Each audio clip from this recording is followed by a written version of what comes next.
৭ই মে ১৯৭৭ শ্রীমঙ্গল, হবিগঞ্জ, ব্রাহ্মণবাড়িয়া ও কুমিল্লার ৪টি জনসভায় দেয়া ভাষণে দেশ থেকে নিরক্ষরতার অভিশাপ দূরীকরণের প্রয়োজনীয়তার উপর গুরুত্ব আরোপ করেছেন প্রেসিডেন্ট ও প্রধান সামরিক আইন প্রশাসক মেজর জেনারেল জিয়াউর রহমান।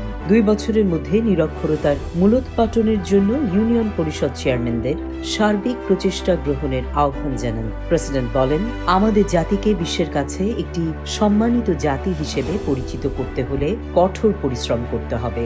সব রকমের দলাদলি ও কোন্দল ভুলে ঐক্যবদ্ধ হয়ে উন্নয়ন কাজ ত্বরান্বিত করার জন্য সর্বস্তরের জনগণকে এগিয়ে আসতে হবে।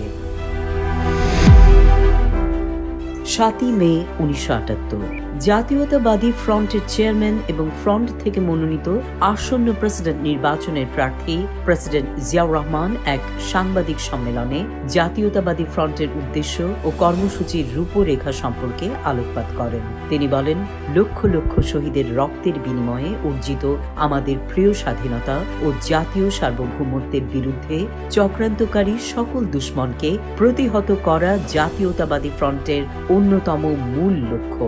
জাতীয়তাবাদী ফ্রন্ট সকল আধিপত্যবাদ ও বর্ণবাদকে তৃতীয় বিশ্বের সকল দেশের শান্তি ও স্বাধীনতাকামী জনগণের সাধারণ শত্রু বলে বিবেচনা করে। ফ্রন্ট আরব জনগণ সহ সকল জাতির মুক্তি সংগ্রামের প্রতি অকুণ্ঠ সমর্থন ঘোষণা করে। সম্মেলনে প্রেসিডেন্ট জিয়া লিখিতভাবে জাতীয়তাবাদী ফ্রন্টের রূপরেখা পাঠ করেন। জাতীয়তাবাদী ফ্রন্টের লক্ষ্য স্বাধীনতা, গণতন্ত্র এবং সামাজিক প্রগতি তথা অর্থনৈতিক মুক্তি। জিয়া বলেন, দেশ আজ ক্রান্তি লগ্নে। অতীতের ভেদাভেদ ভুলে গিয়ে দেশের সকল দেশপ্রেমিক গণতান্ত্রিক শক্তিকে জাতীয়তাবাদী ফ্রন্টের পতাকা তলে ঐক্যবদ্ধ হওয়ার আহ্বান জানান তিনি।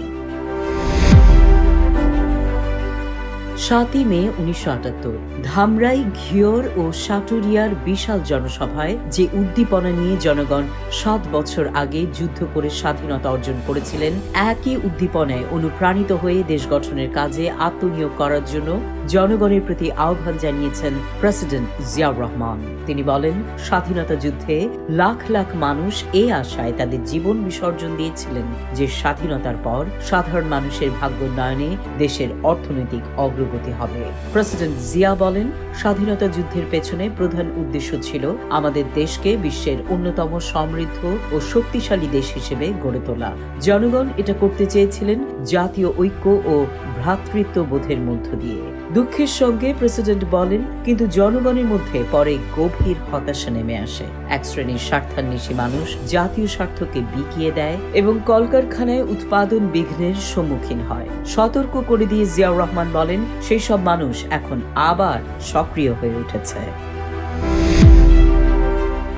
৭ই মে ১৯৭৯ একদিনের সফরে চট্টগ্রামে এসে পৌঁছলেন প্রেসিডেন্ট জিয়াউর রহমান। পৌঁছার পরপরই তিনি রাউজান ও নোয়াপাড়ায় যান।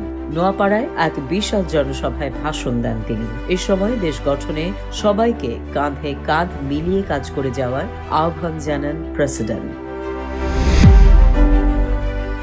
৭ই মে ১৯৭৯ শাহজাদপুরে বিশ্বকবি রবীন্দ্রনাথ ঠাকুরের কুঠি বাড়িতে রবীন্দ্র স্মৃতি মিলনায়তন নির্মাণের কাজ শুরু করেছে সরকার। মিলনায়তনটি নির্মাণের জন্য ৫ লাখ টাকা দিয়েছেন প্রেসিডেন্ট জিয়াউর রহমান। এর মধ্যে থেকে ১ লাখ টাকা এরই মধ্যে স্থানীয় কর্মকর্তাদের হাতে দেয়া হয়েছে। ৭ই মে ১৯৮০ প্রয়াত যুগোস্লাভ নেতা মার্শাল জোসেফ ব্রোজ টিটোর শেষ কৃত্যানুষ্ঠানে যোগ দিতে বেলগ্রেডের উদ্দেশ্যে রওনা হওয়ার আগে বিমানবন্দরে সাংবাদিকদের প্রেসিডেন্ট জিয়াউর রহমান বলেন, আমি আশা করি বিশ্ব শান্তি ও স্থিতিশীলতা বজায় রাখতে জোট নিরপেক্ষ আন্দোলনের সদস্য দেশসমূহ এবং নেতৃবৃন্দ মার্শাল টিটোর নির্ধারিত নীতি অনুসরণের ব্যাপারে সচেষ্ট থাকবেন। জোট নিরপেক্ষ আন্দোলনে যুগোস্লাভিয়া ও মার্শাল টিটোর বলিষ্ঠ ভূমিকার কথা উল্লেখ করে প্রেসিডেন্ট জিয়া বলেন, আমরা আশা করি টিটোর অবর্তমানেও যুগোস্লাভ নেতৃত্ব জোট নিরপেক্ষ আন্দোলনে বলিষ্ঠ ভূমিকাই পালন করবেন। 7 মে 1981। পশ্চিম জার্মানি সফররত প্রেসিডেন্ট জিয়াউর রহমান বলেছেন, এই সফরটি অত্যন্ত গুরুত্বপূর্ণ এবং এর ফলে দুই দেশের মধ্যকার চমৎকার সম্পর্ক আরও জোরদার হবে। পশ্চিম জার্মানির প্রেসিডেন্ট কার্ল কার্স্টেন্স এর সম্মানে দেওয়া এক ভোজ অনুষ্ঠানে প্রেসিডেন্ট আরও বলেন, আলোচনাকালে প্রেসিডেন্ট কার্স্টেন্স ও চ্যান্সেলর স্মিথ যে আন্তরিকতার পরিচয় দিয়েছেন তাতে দুই দেশের মধ্যে মৈত্রী ও সহযোগিতা আরও নিবিড় ও সুদৃঢ় হবে।